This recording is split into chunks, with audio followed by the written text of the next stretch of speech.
What's up, Digidestins? This is Kyle D, better known as RideMyAvatar, and today we're going to be going over the 5 decks I'm most hyped for this set. So without further ado, let's get into the video and talk about it, shall we? So guys, if you want to help support the channel with no extra cost, please use the affiliate link down below. It costs you nothing to support the channel, and it's just a great way of doing it while you're checking out cards that you are always ready going to be paying for. So without further ado, let's get into it. So as you guys know, I'm a huge fan of certain decks and certain play styles, and there's not always like this purple go-to deck that I kind of like right off the bat, but this one intrigued me for sure. BT-21 introduced a plethora of new support for a lot of decks, and to be honest with you, this is one of the big ones. With McGraan, I'm super excited for it. McGraan has a unique playstyle at end of attack. Delete all Digimon. On deletion, you may play 1, 3 or lower Digimon with Guillemon or Growlmon in its name from your trash without paying the cost. And for every 10 cards in both players' trash, add 2 to this effect's play cost maximum. So the goal is after McGraan blows itself to sky high, which again, you have ways of triggering certain other effects, because on deletion you may play a Guillemon from trash without paying its cost, which will lead you to playing this Guillemon from trash. And if you're at 20, this thing has rush and can smack in your opponent's face. And it's all good and well because again, you have on deletion gain a memory, on deletion gain a memory. So you have ways of gaining back the memory, but what's really nasty is if you have this War Growlmon here, yes, it gives raid and retail for its on play when digivolving, but also when attacking, it gets to reduce the Digivolution cost into this Megidra, which could lead to being 3 damage right away. And then you can combo it in with the Digimon I designed, being able to one of your Digimon with Guillemon or Growlmon in its name may digivolve into a Digimon card with Growlmon or Galacticon or Megidramon in its name in trash without paying its cost. So synergy wise, there's not much that you're not getting your hands on. Basically, lists have started leaning into just maximize searchers, don't play the Takatos at all, which is not a bad strat, right? I think that kind of leads into what players are starting to think and develop, Analog Youth being the only tamer you really want to be using, and the reason for that is because your stack is dying. Analog Youth basically helping fuel your graveyard because you're going to be milling yourself and your opponent, and with Youth you can just get that turn back. I've seen where people are playing Lilithmon X in the list, which is not a bad idea. Let's just take a look at Lilithmon.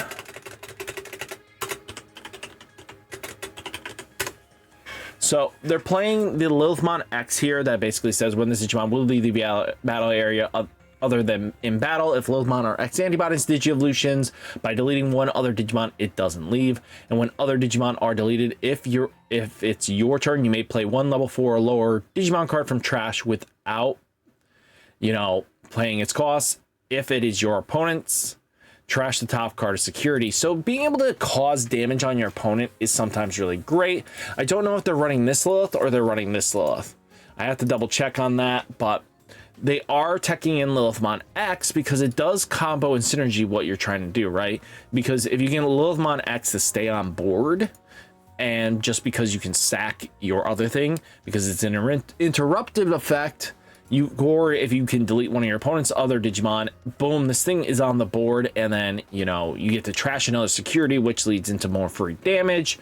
And yeah, or if another Digimon was deleted, if it's your turn, you play a level 4 or lower, being able to get in their body, which is like getting another Rush Gila, is kind of good, to be honest with you. So there's plenty of ways to building this deck, and I think we've only scratched the surface on deck building this, and eventually this deck's going to pop off. I think McGraan has a lot of great value to it, especially because you have Gigimon's on deletion being able to return a piece back to your hand, which is huge because you need to cycle some of your pieces back. Now, another deck that kind of just been waiting in the wind, that's always been kind of like tier 2, is now moving back into the tier 1 category, I think, is that now that it's gotten its back up, you know, Arreston's superior mode. This thing is going to be able to attack without suspending. It's got plus 1000 DP for each Digivolution card. This thing gets big and beefy, which again, the small one's able to tuck and control when you need it to, but with the big bull, this new one, it gets beefy fast, which means it hits magic numbers if you need it to, which again is sometimes its bigger weaknesses is just not hitting those magic numbers and decks kind of just walling against it. But now you don't have to worry about the wall. You know, Gumdramon's going to give that plus 2000 DP, but it will also have save, and you know, being able to draw 2 cards by trashing 1 save, you know, leads into great combo synergy. I've always thought, you know, Omnishout was okay at best, and you never really wanted to be on Omnishout. You know, it's situational at best. You wanted it kind of just to peer in when you needed to control the board. But if you didn't find your superior mode, you were kind of just losing out on multi-attackings that really you needed to apply pressure through. And now you kind of gain that with the new superior mode, being able to deal damage when it digivolves. So yeah, it just got some great value going around. I think superior mode was definitely being able to have raid and piercing, be able to control the board in a different way where the deck kind of needed it, was solid enough. And then you have Arreston giving that plus 2000 DP. You got the Taiki, you got the Tigeroos. You know, the new Tigeroo is really strong as well for this deck by placing 1 save in his text or hero trait from your hand under this tamer, draw a card, gain a memory. Kind of fills what Amano was trying to do, while also fueling Taiki's skill. So yeah, Tigeroo filled the niche of 2 roles at once, so obviously Tigeroo is going to get played at a full play set. You know, you do want to play a little bit of your mem setter, but you also have access to this one, you know, by placing 1 Crossheart Blue Flare trait from your hand under this tamer, draw a card, gain a memory, which again is another option for your Shoutmon King versions. So taking advantage of what the Crossheart mechanic wants to do, I mean, Hunter mechanic wants to do, why not? I think the deck got the tempo it needed, and this is really, really good. Now, the next one I'm really excited for is Galacticon itself. Galactic got a new boss Digimon. You kind of toss out the old one, it looks like nobody's really playing it or focusing on it, but we'll have to see where the higher competitors kind of go with it. But with Galacticon, by placing 4 cards with Venmon in his text from trash as this bottom Digivolution, you may use 1 Ragna Cannon from hand or trash without paying its cost. Being able to activate basically one of the most ridiculous removal spells in game that also has the most ridiculous delay effect in game is crazy to me. Delete one of your opponent's Digimon with the lowest level play cost. If the effect didn't delete, trash the top cards of your opponent's security stack until they have 1 left. This is ridiculous. Basically an end game that basically your opponent has to make sure they have little bodies out just to be able to eat the Galacticon's Ragna Cannon for later. So just something to think about. But start a main, delete one of your opponent's Digimon. So this will help control board. And then when this Digimon would leave the barrier, by returning 4 Venmons from its Digivolution to the bottom deck, it doesn't leave.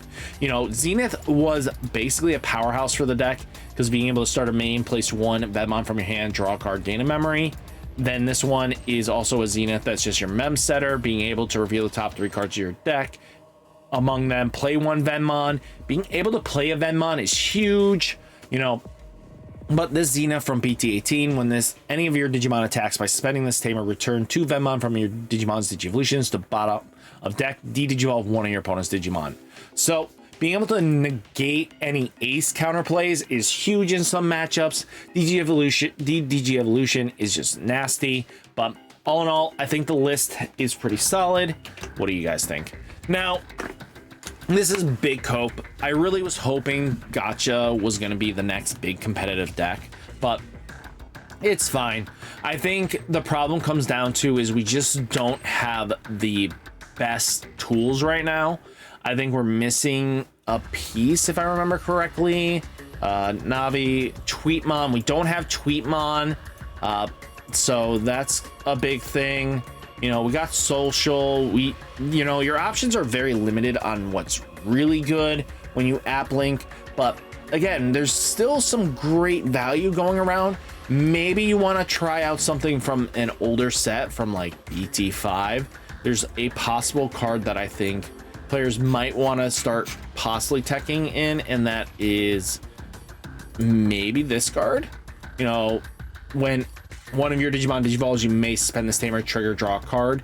So Takumi, you know, being able to draw a card really helps the deck's little bit of issue, because again, when you app fuse, it is a Digievolution, not a non-Digievolution, right?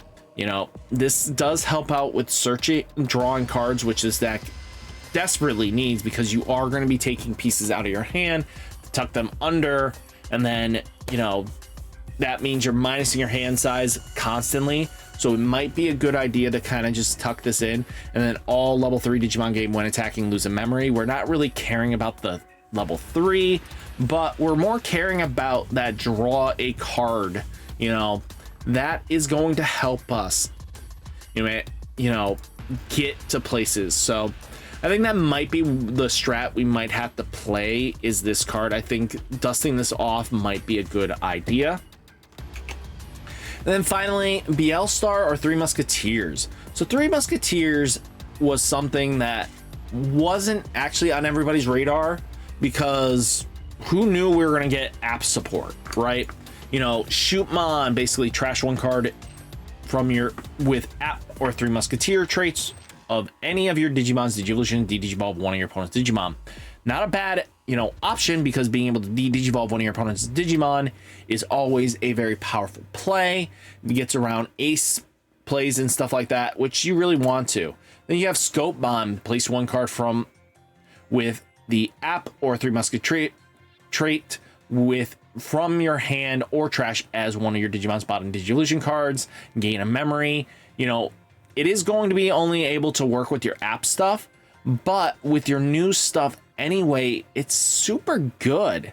You know, when linking, draw 2, trash 2 cards in your hand, you know, leads into even Saddleamon being able to on play when digivolving by placing one app or Three Musketeer trait from your hand or trash as any of the Digimon's bottom Digivolution cards until the end of opponent's turn. Their effects cannot return that Digimon to hand or deck or affected by the Digievolution effects. So being able to have this card pretty much blanket protect your BL-Star ace that you follow up into after this does help out, because that's always been a problem for this deck, is once you get to your bosses, you need at least a turn to kind of just still do your shenanigans, and this helps out. You know, being able to, when digivolving, when attacking, by trashing one card with app or Three Musketeer traits of from one of your Digimon's Digivolution cards, de-digivolve one of your opponent's Digimon, which helps fuel these cards, because, you know, when in fact trashes this Digivolution, gain a memory. This one de-digivolves one. This one basically gives plus 3000 DP until the opponent's turn. This one, when this card is trashed from Digivolution, delete one of your opponent's 7000 DP or lowers. So you have plenty of great uses for the Saddleamon's, you know, ability to trash cards from Digievolution and the Apply stuff to do so. So it leads into these great synergy with the BL-Starmon's deck, the Three Musketeer deck, that leads into a very powerful playstyle. And I think long-term wise, we're going to see some great stuff going forwards. You know, being able to return one option from your trash to hand, then you may use one option with Three Musketeer traits in your hand without paying its cost. When attacking, by trashing one option card in this Digivolution, you may use one option card with Three Musketeer traits in your hand without paying its cost. You know, being able to have her do what she needs to is always great. And even they got Avenge Kid promo that does help out the deck as well, reducing the play cost by 6. You know, it's got Raid Blocker Retail. On deletion, you may play one Three Musketeer traded Digimon with a play cost 12 or less from your hand or trash without paying its cost. So it all synergizes extremely well, and I think this deck has a lot of potential, and maybe we'll start seeing some tops with it if people kind of just start getting hang of it. But again, I know a lot getting players off old decks right now that they're just practicing for big events is going to be challenging, but eventually we'll see those differences. But you know, this is my top 5 pick that I would be personally playing this set. So what do you guys think of the video? Let me know down in the comments. Hit that like button, hit the subscribe button. Stay safe, stay healthy, and I'll catch you next one. Peace.